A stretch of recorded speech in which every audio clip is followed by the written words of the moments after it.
오늘 말씀 누가복음 18장 23절에서부터 27절까지 함께 찾아보겠습니다. 누가복음 18장 23절에서 27절, 신약 127페이지입니다.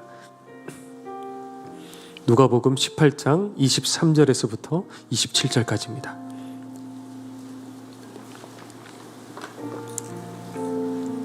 누가복음 18장 23절에서 27절까지 제가 봉독하겠습니다. 그 사람이 큰 부자이므로 이 말씀을 듣고 심히 근심하더라. 예수께서 그를 보시고 이르시되 재물이 있는 자는 하나님의 나라에 들어가기가 얼마나 어려운지 낙타가 바늘귀로 돌아가는 것이 부자가 하나님의 나라에 들어가는 것보다 쉬우니라 하시니 듣는 자들이 이르되 그런즉 누가 구원을 얻을 수 있나이까 이르시되 무릇 사람이 할 수 없는 것을 하나님은 하실 수 있느니라. 아멘. 우리가 음식점을 들어가다 보면 누가 종업원인지 누가 주인인지 알 수 있을까요, 없을까요? 대략 알 수가 있어요. 어떻게 할 수 있냐? 아무래도 주인은 서빙을 하더라도 더 친절하고 적극적이에요. 그리고 그걸 보고 저 사람은 주인이겠구나, 우리 그렇게 생각을 합니다. 그래서 종업원도 친절한 종업원들 많이 있어요. 그런데 그렇게까지 적극적이지는 않는 것 같아요. 대부분은 친절하라 그러면 친절만 해요. 주어진 그 일은 잘합니다. 그런데 그걸 넘어서서 내 것처럼 하는 사람들, 그런 사람들이 바로 저 사람은 주인이구나, 그렇게 생각을 하게 되죠. 예전에 한 번은 그 중국집에 간 적이 있었어요. 한 오후 한 4시쯤에 그래서 몇 명이 일행이 이렇게 중국집에 갔는데 텅 비고 그 시간에 아무도 없어요. 그래서 그냥 일직선에 여기서부터 한 요 정도 되는 작은 그런 중국집이었습니다. 그래서 저희가 다 같이 그냥 짜장면을 시켰어요. 배고프시죠? 네. 짜장면을 시켜가지고 그리고 기다리고 저희들끼리 이렇게 대화를 하면서 막 있는데 배는 고픈데 저희도 점심이 훌쩍 넘었기 때문에 배는 고픈데 왜 언제 되지 이렇게 너무 궁금했어요. 그렇게 기다리다가 저희 일행 중에 한 분이 어떻게 됐나요 하고 물어봤어요. 그랬더니 거기 있던 사람들이 시켰어요? 그리고 그때부터 짜장면을 준비를 해가지고 1시간이 넘어서야 겨우 짜장면을 먹을 수가 있게 되었어요. 그런데 이게 여기서부터 거기 보니까 항상 주인이 친절하게 왔던 그곳이었거든요. 중국집이었는데 그날은 이제 그 시간대는 그 아르바이트생들만 있었던 거예요. 종업원들만. 그래서 여기서 한 요 정도 거리에서 그냥 이렇게 자기네들끼리 이야기하고 있었는데 분명히 저희가 시켰고 저희들끼리 여러 사람들이 이렇게 앉아 있잖아요. 그런데 아무도 거기에 대해서 관심을 가지고 이거를 준비를 하고, 분명히 시켰는데 거기에 대해서 준비를 하는 사람은 아무도 없었어요. 그렇죠? 좀 이상하죠, 그렇죠? 안 그래도 배고픈데. 그런데 또 어떤 음식점을 또 찾아갔었어요. 한식점이었던 것 같은데 맨 처음에 그 호박죽이 나오더라고요. 자꾸 먹는 얘기해서 죄송해요. 저도 못 먹었어요. 그런데 호박죽이 나왔는데 제가 이렇게 먹다가 딱 하고 뭔가 씹히는 거예요. 한 이 정도 되는 유리 덩어리. 그러고 딱 씹혀가지고 여러분들 같으면 어떻게 하시겠어요? 아줌마 나와! 그렇게 할 수는 없잖아요. 네. 그래서 그냥 넘기려다가 이렇게 성겨 넘긴다는 게 아니라 오해하지 마시오. 이거를 그냥 버리려다가 죄송해요. 이걸 버리려다가 가만히 생각하니 이 유리 덩어리가 들어갔다는 거는 그런 조각이 호박죽에 다른 데도 있을 수도 있겠고 그게 다른 손님이 자기도 모르는 사이에 삼킬 수도 있겠다 싶어가지고 어쩔 수 없이 얘기를 했어요. 그래서 불러다가 여기 유리가 있어요. 괜찮아요. 걱정 마세요. 여기 유리가 있어요. 그랬더니 주인인 것 같아요. 얼른 왔더니 죄송하다고 저희 식사비 안 받겠습니다. 아니요. 저희 돈 내고 밥 먹기 위해서 왔기 때문에 식사비 다 낼 거예요. 그러면 제발 그 디저트라도 하면서 한 사코 그냥 해가지고 아직도 그 기억이 나거든요. 오래된 얘기인데 결국에는 디저트를 안 받을 수가 없었어요. 그래서 맛있게 그 음료수를 먹고 나왔던 그 기억이 있는데, 그런데 그런 것처럼 이게 주인과 종업원은 어디가 봐도 이렇게 뭔가 조금 달라요. 주인은 적극적이고 종업원은 시키는 것만 해요. 그걸 만약에 뛰어넘는 종업원이 있을까요, 없을까요? 있겠죠, 당연히. 그런 종업원은 뭘 해도 성공할 사람이 될 거라고 봐요, 저는. 자, 그런 것처럼 신앙도 마찬가지인데 성령님이 내 안에 들어오셨을 적에 변화되는 게 있어요. 분명한 변화. 이거는 아하 할 수 있는, 성령님이 들어오신 진짜가 됐을 때, 그러면 누가 시키지 않아도 자발적으로 하기 시작하게 돼요. 그 자발성, 이게 거듭난 사람들의 공통점이에요. 예전에는 예배가 부담스러웠어요. 그런데 예배가 너무 좋은 거예요. 말씀 읽는 시간 좋은 시간이에요. 저는 예전에 저희 어머니께서 성경을 읽어야지, 3장을 읽어야 밥을 준다. 그래가지고 저는 성경책을 열심히 읽었는데 이게 요령이 생겨가지고요. 이제 저는 그때부터 처음에는 창세기부터 읽기 시작했거든요. 근데 나중에 읽다가 보니까 시편에 자꾸 머물러요. 저는 시편을 정말 사랑했어요. 어떤 거는 한 절짜리인가요? 아주 잠깐 그거 3번 읽고 엄마 나 3번 읽었어. 그렇게 저는 참 성경을 사랑했던 아이였습니다. 그런데 어쨌든 간에 그 성경만 읽어도 졸리는데 성경이 정말 그 순간에는 꿀송이처럼 달다. 이게 진짜 무슨 말인지 알겠는 거예요. 너무 행복해서 성경 읽는 시간이 정말 하루가 가는지 모르고 삼매경에 빠져갖고 그걸 계속 읽고 예전에 알지 못했던 이 성경의 이런 내용들 있지 않습니까? 그 깊은 내용들이 들어오는 순간에 야, 세상 다 가진 사람 같고, 여러분들 그런 경험 해보신 적 있으신가요? 그렇게 꿀송이처럼 달고. 그리고 찬송을 그렇게 부르는데 예전에는 제가 은혜 받기 전에는 교회에 그러면 주일날 억지로 끌려와가지고 어떻게 해서든지 여기서 내가 사람들을 다 뚫고 여기서 도망치는 거, 도망치다가 딱 걸려가지고 교회학교로 끌려가고 막 그랬거든요. 그러니까 저 때문에 교회학교 선생님 저 쫓아오느라고 얼마나 고생 많으셨는지 이 시간을 통해서 사과드립니다. 네, 어디선가. 왜냐하면 들으시는 분들이 계시더라고요. 그런데 제가 그렇게 도망 다니고 그렇게 했었는데 주님을 만나고 보니까 그 예배 시간들이 얼마나 좋은지, 찬송을 부르는데 이 가사들이 들어오기 시작하더라고요. 그래서 울면서 그냥 가사 쳐다보기만 했어요. 그전에는 딴짓하고 좋으느라고 안 부르고, 그때는 은혜 받고 나니까 가사 쳐다보느라고 안 불렀어요. 왜냐하면 저도 부르고 싶었는데 부르다가 보니까 딱 멈추는 이유가 이 가사는 이 더러운 내가 차마 부를 수 없는 내용인 거예요. 나는 이런 사람이 아닌 거예요. 그러니까 부르지도 못하고 쳐다만 보고 있는 거예요. 그러면서 울기만 했어요. 그리고 설교 시간. 예전에 제가 중학교 때 우리 목사님께서는 막 웅변조, 옛날에 그 아십니까? 이렇게 우리는 사랑해야 합니다 막 이러면서 이렇게 뭔가 웅변조의 그 어투로 이렇게 하시는데, 중학교 때 아니 이렇게 한 사람 두고 이렇게 대화하시듯이 하시지 왜 이렇게 웅변적으로 허공에다 대고 하실까? 그래, 내가 혹시 내가 목사가 된다고 한다면 나는 한 사람에다 대고 이야기하듯이 할 거야. 그때 중학교 때 그런 생각을 가졌지만 저도 잘 안 돼요, 솔직히. 그런데 어쨌든 간에 그런 생각을 가질 정도로 그냥 우리 그때 목사님 설교를 못했다고 생각했어요. 지금도 생각하기에 좀 더 말을 하지는 않겠습니다. 그런데 은혜를 받고 보니까 말씀 한마디 한마디가 다 내기같이 들리는 거예요. 하나하나가.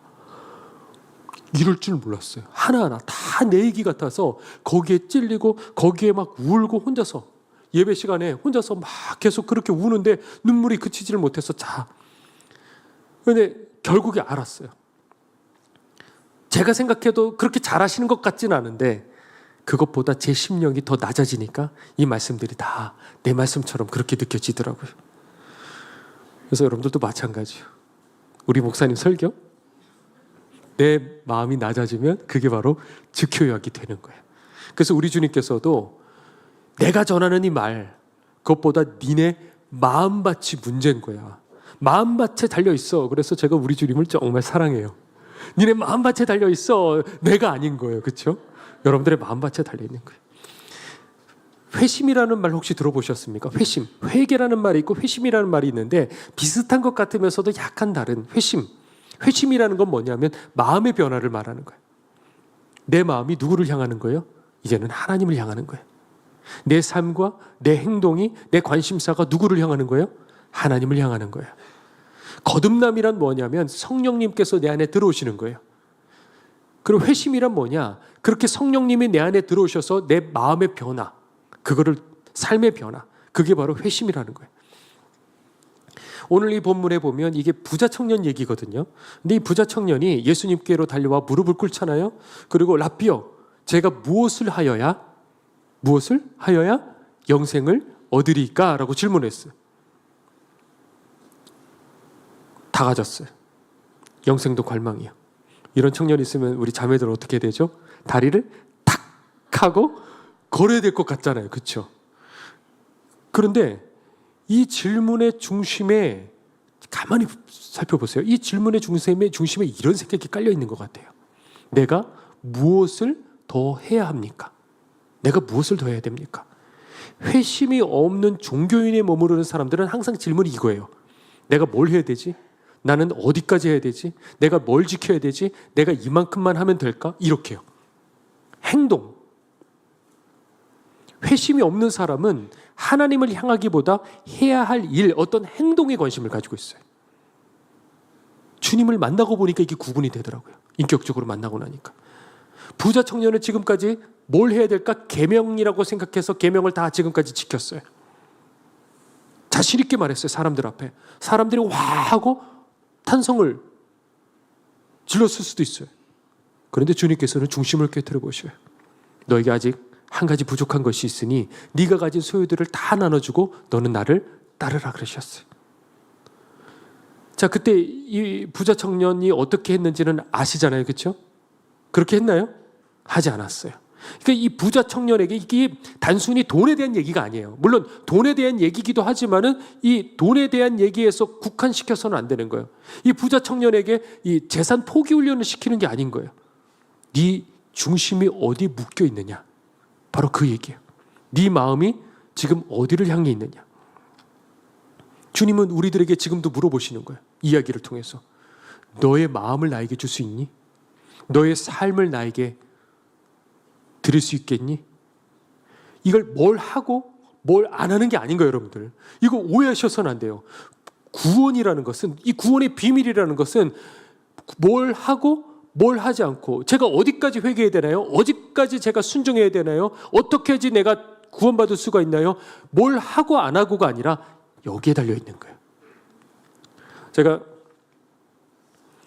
20살 초반에 한번 이 얘기 한 것 같은데 아르바이트를 했어요. 저 아르바이트 정말 많이 해가지고 일주일에 3번씩 하기도 하고 그랬어요.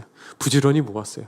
그런데 어느 날 얼굴이 뽀얗고 피부가 빛나고 이목구비가 뚜렷하고 그리고 후광이 비칠 것 같은 한 여자애가 거기 들어왔어요. 다들 그냥 누구야 그러면서 막 다들 그냥 그 여자애한테 다 집중이 됐어요. 난리가 났어요, 완전히 뒤에서. 그런데 이제 끝나고 이제 제가 집으로 가는데 마침 보니까 저기 보이는 거예요. 근데 걸어가는데 보니까 같은 방향으로 계속 걸어가고 있어요. 그러다 보니 자연스럽게 같은 방향이 있냐고 그렇게 가다 보니까 저희 아파트 옆 동네 그 옆 단지의 아파트에 살고 있었어요. 그래서 항상 이제 끝나면 같이 그렇게 걸어갔어요.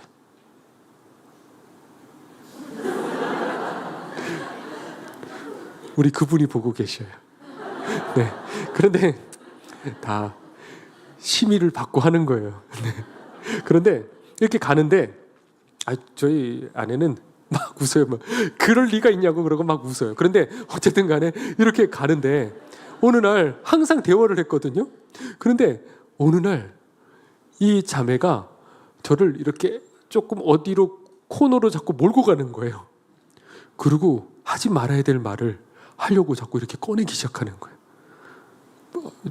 무슨 말인지 알 거 아니에요. 그러니까 이렇게 뭔가 말을 하려고 하는 거예요, 이제. 그리고 얼른 제가 그 자리를 피했어요. 딴 말 하기 시작하면서 피하고 아니야 그러고 피했어요. 저는 왜 그랬을까요? 저는 그때 혼자였어요. 아무도 만나지 않았어요. 외로웠어요. 외로웠어요. 그리고 아무도 없었어요. 이 자매는 다들 쳐다봐요. 다들 반짝반짝해요. 그런데 왜 그러냐면 저보다 1살 많은 누나였거든요. 저는 집안에 누나가 둘이 있어요. 그러니까 이상하게요. 학창 시절에 나보다 한 살만 많으면 교회에서든지요. 너무 편한 거예요. 그리고 그 당시는 그랬어요. 아무렇지 않는 거예요. 그런데 저랑 동갑부터 아래까지는 무슨 말을 해, 동일한 여자잖아요. 그렇죠? 그런데 동갑부터 시작해서 아래까지는 무슨 말을 해야 될지 몰라갖고 쳐다보지도 못하고 맨날 이러고 있었어요. 그때 저를 보셨으면 아마 가관이었을 거예요. 쳐다보지도 못했어요. 그게 이상하죠. 한 살 차이인데 약간 생각만 바꾸면 되는 건데 그게 이상하게 그랬어요. 그런데 여기는 딱 누나니까 누나는 누나지 누나는 여자가 아닌 거예요. 그래서 아무렇지 않게 하니까 아무리 예쁘고 고백을 하고 뭘 해도 저에게는 그냥 누나일 뿐이었던 거예요. 그러니까 이게 마음이란 그런 거예요. 마음이란 내 뜻대로 돼요? 되나요? 안 된다고요. 이 마음이란 그런 거예요. 하나님을 향한 것도 마음, 회심이라고 지금 얘기를 나누는데 이게 우리는 뭘 하고 안 하고 이런 거잖아요. 근데 마음이라는 것은 그렇게 해서 움직여지는 게 아닌 거예요. 그렇기 때문에 내 힘으로 되는 게 아니고 우로도 되는 것도 아니고 눈물 흘려도 우리 어렸을 적에 그거 찬송 불렀잖아요. 돈으로도 못 가요. 우로도 못 가요. 하나님 나라. 그게 바로 구원의 비밀인 거예요. 마음에 달려 있다는 거죠. 그렇게 해서 제가 20대 대부분을 연애 한 번도 안 하고 그렇게 살았어요. 그러다가 저희 아내를 이제 소개를 받게 되었네요. 그래서 그런데 저희 아내는 인천에 살고 저는 용인에 이제 사는 거예요. 그래가지고 꼭 너무 이제 보고 싶은데 볼 그게 없잖아요. 그래서 한 번은 저희 누나가 그때 이제 중고로 이제 빨간 경차를 하나를 샀어요. 그래갖고 그거를 누나한테 이제 빌려다가 그때는 내비도 없던 시절이니까 지도를 하나를 펼쳐가지고 지도에 제대로 돼 있는 지도도 아니에요. 그냥 이제 그 경부를 타고 나가서 어느 길을 고를까요 해가지고 딱 찍어가지고 가서 이제 경인을 타고 해가지고 여기 연수구까지 이렇게 왔어요. 그래가지고 그냥 자랑스럽게 그 빨간 경차를 이렇게 끌면서 딱 나타나가지고 그냥 그렇게 하고 그리고 돌아갈 때는 이게 긴장을 덜 해가지고 엉뚱한 길로 대전까지 내려갈 뻔한 적도 있어요. 그렇게 해가지고 돌아가고 그리고 이제 또 하필 그때 이제 전도사로 저기 여주까지 이제 가버리게 된 거예요. 더 멀어져 버린 거예요, 반대로. 그래갖고 그때 일주일에 한 번 볼 수 있었어요. 그러니까 다 끝나고 2시간 반이 2시간 반 더 걸리나요? 하여튼 걸려서 인천까지 딱 도착해가지고 잠깐 저녁에 카페에서 30분 보고 그러고 돌아가는 거예요.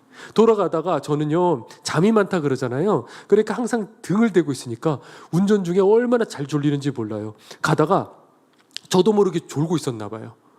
거의 잠을 못 자니까. 그래서 가다가 이 터널로 두 개가 쪼개지는 길 있잖아요. 그 사이로 지나가서 100km로 터널을 박을 뻔한 거예요. 근데 뒤에서 덤프트럭이 그걸 보고 빵 하고 누르니까 깜짝 놀라서 보니까 바로 앞에 벽이 있어서 팍 들어가지고 그 터널로 지나간 적도 있었고요. 그런데도 좋다고 그 30분 잠깐 보려고 그렇게 왔던 그 시절이 있었죠. 네. 그 30분 보는데도 얼마나 좋은지. 마음이라는 것이 바로 이런 거예요. 마음은요 사람을 움직이게 만들어요. 회심이라는 게 바로 이런 거예요. 그런데 사람들은 오해하는 거예요. 이 부자 청년처럼 예수님 믿는 거란 뭘 더 해야 되고 아니면 반대로 뭘 더 하지 말아야 된다고 생각을 하는 거예요. 물론 그것도 맞거든요. 틀린 건 아니에요. 그런데 그거는 표면적인 것이고요. 잘 아셔야 돼요. 그렇기 때문에 많은 사람들에게 있어서 구원은 비밀에 붙여져 버린 거예요. 이렇게 아무리 들어도 몰라요, 이거를. 수도 없이 집사, 권사, 장로, 심지어 목사가 되어도 이 구원의 비밀에 대해서 몰라요. 구원은 뭐냐? 이 마음이에요. 회심이라는 것은 이 속이 바뀌는 거예요. 마음의 방향이 바뀌는 거예요. 그 마음의 방향이 바뀔 때 그 삶이, 그 가치관이 이쪽을 향하게 되는 거예요. 어쩌면 우리도 어렸을 적부터 지금까지 다 지켰는데 주님과 상관없을 수도 있어요. 주님이 알려주시지 않았다면 부자 청년도 본인이 영생과 상관없는 사람이라는 걸 알았을까요? 모르는 거예요, 그냥. 그리고 애써 무시하고 근심하며 돌아갔다 그랬어요. 애써 무시하고 저거는 저 랍비의 의견이지 나는 지금까지 지켰으니 나는 구원받았을까? 찝찝한 그 상태로 가는 거예요. 저도 찝찝한 그 상태로 살았어요. 3년을. 주님 만나기 전까지. 해결이 안 되는 거예요. 근데 대부분의 사람들은 그렇게까지 주님 앞에 목말라 주님 만나는 자리까지 가지 않고 그냥 찝찝한 상태로 자기 길로 돌아가고 그 삶에 익숙해져서 난 지키고 있잖아. 난 여기까지 하고 있잖아. 이렇게 생각하고 또 그냥 그렇게 살아들 가요. 그래서 구원의 비밀이 닫혀버리는 거예요. 부자가 돌아간 뒤에 오늘 본문에 주님께서 제자들에게 말씀하시죠. 재물이 있는 자는 하나님 나라에 들어가기가 얼마나 어려운지 낙타가 바늘귀로 들어가는 것이 차라리 부자가 하나님 나라에 들어가는 것보다 쉽다 그러셨어요. 자, 이게 여기서 이제 재물에 대한 얘기로 나갈 수도 있지만 이게 단순히 재물로 끝나는 게 아닌 거예요. 왜냐하면 재물, 돈이라는 것은 우리 인생에 절대적인 어떤 영향력을 끼치기 때문에 그래서 이 돈을 말하는 거예요. 그런데 단순히 돈을 넘어서서 생각을 해야 돼요. 그러니까 제자들이 이 말씀을 듣고 어떻게 얘기를 했냐면 깜짝 놀라서 질문하는데 그러면 도대체 누가 구원을 받을 수 있습니까? 라고 질문한 거예요. 왜 제자들이 놀랐죠? 제자들이 생각해봐도 이 사람들이 무식했더라도 야, 이 정도 수준이라고 한다면 과연 왜 본인들에게도 돈에 대한 욕심이 있거든요. 본인에게도 성공하고 싶은 욕심들이 있거든요. 그러니까 이거 가지고 어떻게 누가 도대체 구원받을 수 있습니까? 그러니까 주님께서 이렇게 말씀하시죠. 무릇 사람이 할 수 없는 그것을 하나님은 하실 수 있느니라. 사람이 할 수 있는 건 뭐예요? 부자 청년의 열심. 여기까지예요. 이게 어쩌면 어떤 분들에게는 좌절되는 말씀일 수 있어요. 무조건적인 100%네요. 그렇죠? 100% 하나님의 은혜. 그건 반대로 우리 입장에서 본다면, 목마른 사람의 입장에서 본다면 그것만큼 좌절되는 게 없는 거예요. 얼마나 저도 좌절했는지 몰라요. 내 힘으로 울어도 안 되는 거예요. 골방에서 날마다 그렇게 울면서 회개하고 기도해도 그걸로 되는 게 아니에요. 마음이 이렇게 안 움직이는 걸. 아무리 그런 열심을 가지고 부자 청년의 열심을 가지고 써도 마음의 변화를 일으킬 수 있어요, 없어요? 안 되는 거예요. 아무리 봐도 눈 안 걸려. 안 되는 걸요. 제가 어제 이제 교회를 이제 오는데 이게 생각보다 차가 많이 막히더라고요. 그래서 이렇게 토요일에 이렇게 차가 많나. 그런데 빨리 우리 사역자들도 기다리고 있어서 늦게 오면 안 되겠다 싶어가지고 급하게 막 이렇게 가는데 그만 가다가 앞만 보고 가야 되는데 그만 고개를 뒤로 옆으로 돌려버린 거예요. 제가 딱 돌렸는데 거기에 그만 할머니께서 무거운 그 폐지를 잔뜩 쌓아놓고 이렇게 밀고 가고 힘겹게 가고 계시는데 그만 제가 고개를 돌리는 순간에 그 할머니의 표정을 봐버린 거예요. 거의 막 죽을 것 같이 못 견뎌 하시는데 쓰러질 것 같더라고요. 너무 마르셨어요. 키도 작고 왜소하시고. 그래서 어떡해요. 그냥 갈 수 없잖아요. 아무리 기다리고 있어도. 그래서 차를 거기다 바로 앞에 딱 세려고 했더니 뒤에 차들이 너무 많으니까 막 빵빵빵 울려요. 그래서 어쩔 수 없이 사거리를 건너가서 거기에 주유소 한 귀퉁이에 세웠어요. 그런 바람에 주유소에 강제 주유도 했어요. 그런데 나중에 주유하고 어쨌든 구석에 세워놓고 얼른 달렸어요. 할머니 놓칠까 봐. 우리 주님 놓칠까 봐. 막 달려가서 보니까 사거리 건너에 그 할머니가 거기 아직 낑낑대면서 거기 계시더라고요. 그래서 할머니 제가 이제 해드릴게요. 걱정 마세요. 그래서 제가 그거를 이제 해드리려고 하니까 한사코 안 된다고 싫다고 내가 하겠다고 막 하는데 한창 실갱이를 하면서 결국에는 이제 제가 붙잡았어요. 근데 그 목적지를 제가 알거든요. 저 반대편 대각선 반대편에 제가 왜냐하면 거기서 여러 번을 해봤기 때문에 거기 어디에 이 폐지를 이렇게 수거하는지 그 장소가 있어요.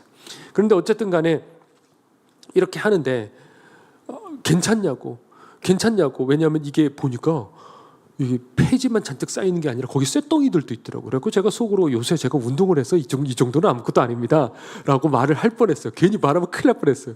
이게 생각보다 들고 한참을 가는데 이거 생각보다 이게 힘들더라고요. 그래서 저 허당이다 이런 생각을 했어요. 그런데 그렇게 가는데 할머니가 자꾸 이제 내가 끌겠다고 하니까 어쩔 수 없이 제가 조금 앞서게 됐거든요. 그랬더니 뒤에서 이제 그 할머니께서 이제 큰 사거리를 이제 맞닥뜨린 거예요. 그런데 이 목적지는 대각선 반대이기 때문에 사거리에서 몇 번 건너야 되죠? 2번을 건너야 되는 거예요. 근데 뒤에서 할머니께서 그러시는 거예요. 거기 그쪽으로 가지 말고 요리요리 그러시는 거예요. 예? 요리요리? 그러니까 이분은 직진에도 요리요리, 왼쪽도 요리요리, 오른쪽도 요리요리, 다 그냥 요리요리. 그래서 그러면 이제 대각선 반대로 건너야 되니까 할머니 직진을 할까요? 직진을 했다가 그 다음에 이 왼쪽으로 또 횡단보도를 하나 더 건널까요? 아니야 요리요리. 그러면 할머니 왼쪽으로 먼저 건너서 그리고 그 다음에 또 직진해서 또 건널까요? 아니 요리요리 그러시는 거예요. 그 요리요리가 뭔지를 모르겠는 거예요. 도무지 아무것도 길이 없는데. 근데 할머니가 탁 낚아채시더니 어떻게 하셨냐면 그 커다란 사거리 대로변에 대각선으로 가로질러 가버리시는 거예요. 그걸 어떡해요? 그런데 거기에 마침 차들이 막 달려서 이렇게 오고 있는데 그 사이로 그냥 밀고 그냥 가버리시는 거예요. 그래갖고 그거 어떡해요? 그래서 제가 얼른 다시 낚아채가지고 빨리 인도로 그냥 넘어가 버렸어요. 그렇게 해가지고 넘어갔는데 그 할머니 여기 얼마큼 여기서 하셨어요? 수년간을 여기서 하셨는데 이 할머니께서는 너무 힘드시니까 이거를 대각선으로 항상 이렇게 넘어가 버리시고 길가로 그냥 막 가버리시니까 달리는 차들이 그냥 달리다가 이걸 밟고 쓰고 막 난리가 나더라고요. 그런데 그냥 가버리시는 거예요, 할머니께서는. 그게 되게 걱정이 되는 거예요. 왜냐하면 이게 지금은 괜찮아요. 지금까지는 괜찮아요. 그런데 너무 아찔한 상황을 계속 할머니께서는 그 길로 가버리시는 거예요. 우리도 마찬가지죠. 나는 괜찮아. 나 지금까지 지켰어. 내 방식대로. 나는 지금까지 이렇게 신앙생활 해오는 거야. 그런데 주님께서는 말씀하시는 거예요. 그렇게 살아서는 안 돼. 그게 진짜 구원이 아니야. 그게 영생이 아니야. 그 얘기를 해주시는 거예요, 우리들에게. 계시록에 보면 그 에베소 교회가 나오는데 게으르지 않았어요. 이단들을 분별했어요. 수고했어요.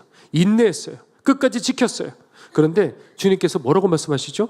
그러나 내가 너를 책망할 일이 있으니 너는 뭘 버렸다?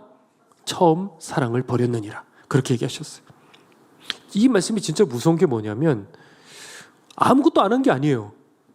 많은 걸 했는데 가장 중요한 걸 놓쳤다는 거예요. 이게 가만히 보니까 부자 청년 얘기랑 너무 닮았어요. 부자 청년도 많은 걸 했어요. 그런데 하나를 하지 않았다는 거예요. 그리고 그 하나를 가지고 부자 청년은 영생을 얻지 못했어요. 그리고 에베소 교회도 그 하나를 놓쳤을 적에 어떻게 된다고요? 촛대를 옮겨버려요. 그럼 어떻게 되죠? 그 성소 안에 그 촛대 불이 꺼지면 어떻게 되죠? 그 성소는 기능을 잃어버리게 되는 거예요. 촛대를 옮기면 끝나는 거예요. 결혼하신 분들은 다들 아실 거예요. 결혼 전에는요, 뭐 저도 해당. 네, 결혼 전에는 남편이 그렇게 막 좋다고 따라다니면서 좀 여러분들이 싫은 소리를 해도 자기 성질 죽여야 안 죽여요? 죽이죠. 자존심 죽여야 안 죽여요? 죽이죠. 그리고 자기 부인을 하는 거예요. 그런데 그렇게 좋은 사람이다 생각을 하고 홀라당 여러분들 속아서 넘어갔어요. 넘어가서 결혼하고 보니까 이제 자기 부인이 됐어. 그런 다음에 자기 부인을 해요, 안 해요? 헷갈리시죠? 지금 무슨 말인지. 자기 부인 해요, 안 해요? 그때부터 안 하기 시작하는 거예요. 신앙생활도 마찬가지예요. 어느 순간 보니까 하나님 사랑하는 마음을 다 잃어버리는 거예요. 우리가 세상에 노출되어 있기 때문에 누구도 예외 없이 이대로 가다가는 처음에 그 뜨거웠던 마음도 식어져 버리고 굳어져 버리기 시작하는 거예요. 사도행전에 보면 그 초대교인들 날마다 성전에 나와서 하나님께 모여서 찬미를 했다. 예배 시간 몇 시예요? 나도 갈라 그러는데 11시인가요? 10시인가요? 12시 반인가요? 뭐 있어요? 없어요. 그냥 나와요. 그냥 모여요. 그리고 모인 사람끼리 너무 행복한 그 얼굴들끼리 모여가지고 같이 예수님 찬양하는 거예요. 예수님 찬양, 예수님 찬양. 너무 좋은 거예요. 시간 가는 줄 모르고. 그런데 누가 시키지 않아도 모였고, 누가 시키지 않아도 떡을 떼기 시작했고, 섬기기 시작했고, 그리고 구제하기 시작했고, 전하기 시작했고. 그런데 시간이 흘러 그런 자발성이 사라지기 시작하는 거예요. 그래서 남은 게 뭐냐? 100여 년이 지나갔을 적에, 이 요한계시록 당시 시대가 되었을 적에 교회 안에 각종 법, 규칙, 제도, 프로그램 여러 가지 것들이 생기기 시작했어요. 그런데 그게 다인 거예요. 사람들은 그것을 만들어 놓고 그걸 지킨 것으로 만족을 해요. 이게 제가 교회 역사 담당이거든요. 때로 교회가 무너질 찰나에 소수의 사람들이 기도를 하고 거기에 성령의 불이 떨어지고 초대교회 같은 역사들이 일어나고 사람들이 자발성이 일어나고 주님을 사랑하기 시작하고 표정이 바뀌고 기쁨이 넘치고 성령의 역사심이 있고, 그러다가 그거 얼마 지나지 않으면 또 식어서 법, 제도, 규칙, 프로그램 이거밖에 없는, 그거 지키는 것으로 사람들이 만족하는 거예요. 우리는 어쩌면 우리도 주일 예배 드리는 것으로 내 할 의무를 다 했다 하고 시원하게 돌아갈 수가 있어요. 그럴까요? 30분 만났다가 돌아갔을 적에 저 만족될까요? 만족 안 돼요. 1시간, 2시간, 하루 종일. 그래서 결혼하는 거잖아요. 그런 것처럼 우리는 오늘 이 시간에 1시간 예배 드렸다 하고 만족하고 돌아가는 거예요. 그게 진짜일까요? 실상은 나는 사람이 만든 제도를 따르고 있으면서 내가 예수님을 따른다고 착각하고 있는지도 몰라요. 그 에베소 교회는 좀 억울하지 않을까? 왜냐하면 다른 거 다 지켰는데 처음 사랑 잃어버렸다고 다 촛대 옮긴다 그러시니까. 너무하신 거 아니에요? 우리 다 지켰잖아요. 다 드렸잖아요. 그런데 본질을 잃어버리는 순간 나머지는 사실 그게 의미가 없어요. 우리가 주님을 향한 그 자발성, 성령님이 내게 임하시고 내가 거듭났을 적에 자발성이 생긴다 그랬잖아요. 그런데 그 자발성이 지금 여러분들에게 있습니까? 지금까지도. 그게 중요해요. 지금 내가 가지고 있는 이 열정이 어디서부터 나오는지, 그 자발성이 어디서부터 나오는지 그걸 알 수 있는 방법이 있어요. 그건 뭐냐면, 이게 내 나 중심의 열심이라고 한다면 그거는 결국 사람들 있을 때와 사람들 없을 때 달라져요. 사람들이 있을 때 내 이 열심이 사람 때문이라고 한다면 사람 볼 때는 잘하겠죠. 그러나 사람이 없을 적에는 안 하게 되겠죠. 그러나 내 이 열정이 주님을 향한 것이라고 한다면 사람 없는 곳에서도 그 열정은 끊어지지 않는 거예요. 그 목마름은 끊어지지 않는 거예요. 이 자리 나갔을 적에도 아쉬운 거예요. 그걸로 끝나지 않는 거예요. 또 찬송 부르는 거예요. 또 기도하고 싶은 거예요. 또 말씀 듣고 싶은 거예요. 또 말씀 보고 싶은 거예요. 자, 그러면 우리가 시간이 흘러도, 이 질문이 결국 나올 수밖에 없는데, 시간이 흘러도 계속해서 주님 사랑할 수 있는 방법은 뭘까요, 여러분들? 이게 제일 중요하잖아요, 사실은. 이 질문이 제일 중요한 거예요. 사랑은 다 식어요, 결국. 세상의 그런 사랑. 처음에는 야, 이거 진짜 맛있다. 자꾸 먹어. 또 맛있어요? 그렇지 않아요. 부부간의 사랑 식어요, 안 식어요? 큰일 나요. 얘기했다가 집에 갔을 적에 부인이 식어? 이렇게 하면 큰일 나요. 절대 넘어가시면 안 돼요. 그냥 포커페이스 하시면서 이렇게 가만히 계시면 중간이라도 갈 수가 있습니다. 네. 그러니까 그런데 세상의 것들은 다 식거든요. 그런데 우리가 오해하는 게 있어요. 그건 뭐냐면 하나님의 사랑이요. 이것도 시간이 지나면 식는 것, 동일하게 식는 것처럼 보이거든요. 그런데 이게 원인이 달라요. 생각해봐요. 우리가 20대 때 연애 세포가 가득 찼을 적에는 딱 좋은 자매를 봤을 적에 뿅뿅뿅뿅 하면서 그냥 두근두근하고 난리가 나요. 나이 다 들었을 적에 그렇나요? 아니잖아요. 그런데 80세 모세가 주님 만났을 적에 그 열정에 사로잡히는 거예요. 원인이 뭐죠? 주님을 어떻게 그렇게 사랑할 수 있죠? 하나님 앞에? 어떻게 그렇게 사랑할 수 있죠? 왜냐하면 성령님이 임하시기 때문에 그래요. 원인이 다른 거예요. 성령님이 내 안에 들어오시면 아무리 나이 많은 사람이라 할지라도 그것과 전혀 상관없이 주님을 향해 그 순수한 사랑으로 불타오르기 시작하게 되는 거예요. 그게 바로 거듭남이에요. 그러면 다시 한번 질문해 보죠. 식어져 버린 내 사랑을 회복할 수 있는, 주님을 향한 그 사랑을 회복할 수 있는 방법은 뭐죠? 그거는 떠나가 버리신 성령님께서 다시 내게 충만히 임하시는 거예요. 그러니까 질문이 바뀌어야 되는 거예요. 왜 내 첫사랑이 식어져 버리냐, 주님을 향한 사랑이 식어져 버리느냐, 그게 아니라 성령님이 내 안에 계속 임하실 수 있는 그 방법은 뭐냐, 이게 진짜 질문인 거예요. 이 요한계시록의 이 질문은. 거기에 그렇게 나오죠. 그러므로 어디서 떨어졌는지 생각하고 회개하여 무슨 행위를 가져라? 처음 행위를 가져라. 뭘 가지라고요? 처음 행위를 가져라. 그러니까 우리가 떨어진 지점이 있었던 거예요. 어느 순간에. 그렇게 주님을 만나 뜨거워 주님을 사랑했던 그 시절이 있는데 세월이 지나서 풍파를 맞으며 세상에 물들어가며 어떤 떨어진 지점이 있었던 거예요. 어디서 그거 대충 해버려. 어떤 순간에 그걸 타협해서 붙잡아 버린 거예요. 어떤 지점, 거기서부터 성령님이 죄책감이 들어오고 성령님이 멀어지시기 시작하고 주님을 향한 그 순수한 사랑이 식어져 버리기 시작했던 그 어떤 지점이 있는데, 그거를 해결하지 않고 사람들은 뭘 하려고 하냐면 예배로 때우는 거예요. 예배를 보고 집회에 참석하고 기도를 하면 뭔가 회복될 거라고 생각해요. 아닌 거예요. 주님이 말씀하시는 거는 그대로 돌아가서 그 무너진 그 부분을 세우라는 거예요. 그러면 내가 너에게 다시 들어가겠고 네가 다시 회복되게 될 거다. 이게 하나님의 방식인 거예요. 제가 이야기하고 오늘 말씀 마치죠. 제가 그 분당에서 이제 개척교회로 이렇게 심호하고 있을 적에 어떤 할머니 한 분이 오셨어요. 그런데 이 권사님이 예배를 드릴 때마다 항상 주무시는데 어느 정도로 주무시냐면 어느 날은 이렇게 주무시다가 이렇게 넘어가셔요. 그런 정도로. 그러면 저는 무슨 생각을 하냐면 내 설교가 지루한가? 졸린가? 막 오만 가지 생각들이. 왜냐하면 몇 명밖에 의자가 몇 개 없거든요. 그러니 거기서 계속 이렇게 주무시니까 그 생각밖에 안 드는 거예요. 그리고 언제 아시냐면 찬양 시간 때부터 주무시다가, 그리고 헌금 찬양 때 잠깐 반응이 오셔서 잠깐 깨어나셔요. 그리고 예배가 끝나고 난 다음에 이제 거기서 이제 식탁을 차려서 식사를 했거든요. 그때는 그냥 이분이 얼마나 활발하신지, 그냥 말씀도 되게 많으시고 막 활발해요. 그리고 예배 시간, 오후 시간 된다 그러면 다시 이렇게 주무시기 시작하셔요.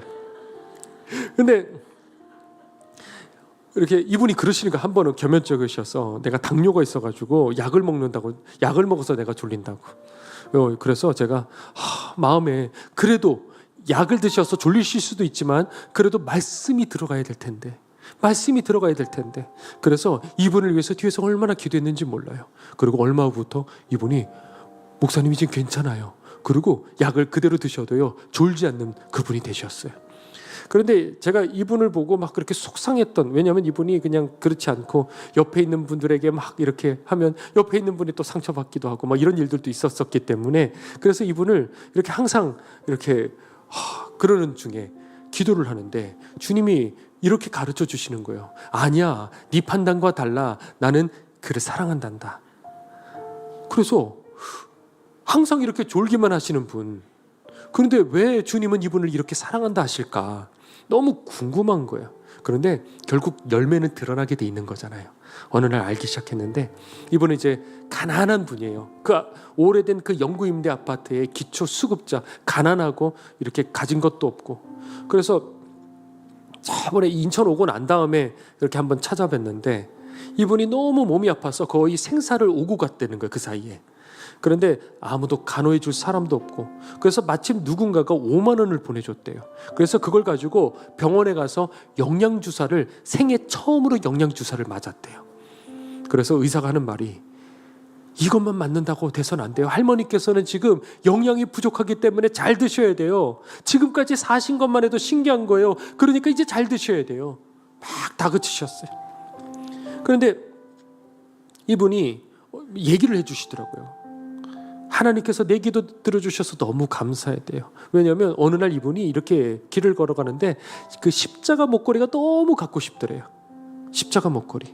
그래서 그 앞에 그냥 그 가게가 있어갖고 들어가서 십자가 목걸이 조그만한 거, 제일 싼 거 그거 얼마냐고 물어봤더니 7, 80만 원 한다는 거예요. 그래갖고 뭐 이렇게 비싸? 그러고 나왔대요. 근데 말이죠, 목사님, 너무 감사해요. 왜냐하면 그 아파트에 이제 장이 이렇게 서게 되었는데 그때 이제 길에 파는데 어떤 사람이 십자가 목걸이를 그렇게 팔고 있더래요. 그래갖고 그걸 물끄러미 쳐다보고 있으니 이것도 비싸겠지 싶어서 쳐다봤더니 그 아저씨가 그거 15,000원 주고 가져가세요 그런 거야. 나 그거 없는데. 그러면 10,000원 갖고 10,000원 주고 가져가세요. 그것도 없는데. 그럼 5,000원에 가져가세요. 그래서 그 5,000원 겨우 가지고 있는 그걸 가지고 그걸 들고 오면서 하나님, 우리 하나님 너무 감사하시지. 내가 십자가 목걸이 이렇게 갖고 싶으니 하나님께서 이렇게 십자가 목걸이를 여기서 주셨네. 이렇게 감사하시는 분이셔요. 더운 여름날 그 베란다에 이 모기들이 자꾸 들어오니까 그 모기들이 할머니 혼자 계시거든요. 모기를 이렇게 자꾸 뜯기는 거예요. 그래서 방충망을 사러 이렇게 가게에 갔는데 그게 얼마예요? 그랬더니 7만 원이라는 거예요. 그리고 7만 원? 아무 말씀도 하지 못하고 나오셨대요. 근데 그 뚫려있는 그 방충망 바라보며 하나님 어떻게 해야 돼요? 그리고 그 다음날 새벽 기도회를 갔다가 나와가지고 이제 집으로 이렇게 돌아가다 보니까 분리수거장에 보니까 거기 방충망 찢어진 게 이렇게 있는 거예요.